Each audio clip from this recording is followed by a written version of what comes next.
Good morning, sir. Yun lang sa ano, kasi di ba yung budget ng PhilHealth, they are asking for another, I think about 76 billion ba for next year para sa subsidy. Ano to, dapat ba silang bigyan considering na hindi nga nila ginamit itong 89 billion kaya pinalipat ng DOF from PhilHealth napunta sa National Treasury, Senator? Well, yan po yung ating busisiin itong budget. We'll start already plenary debates no, on Wednesday, next week yata.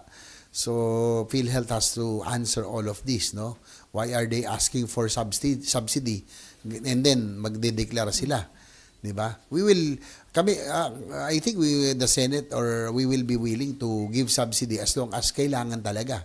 Kung kinulang sana talaga, para lang at least makagaan ito ron sa mga beneficiaries or patients no that are in need, then we are most willing. But now parang they will be asking for subsidy, they will declare that there is excess, parang hindi consistent di ba?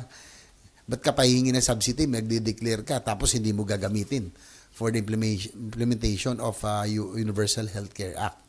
So, they really have a lot of explaining to do. Talagang malaki ang responsibility ng PhilHealth being the primary agency tasked to implement the UHC. Ang gandang batas ng UHC.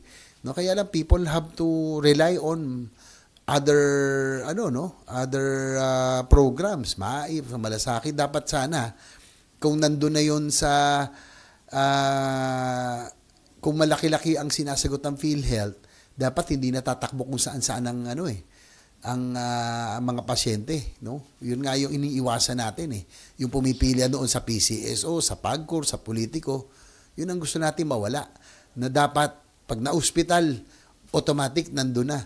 Nakabawas na o nandun na yung assistance sa gobyerno, dapat ramdam na ramdam na.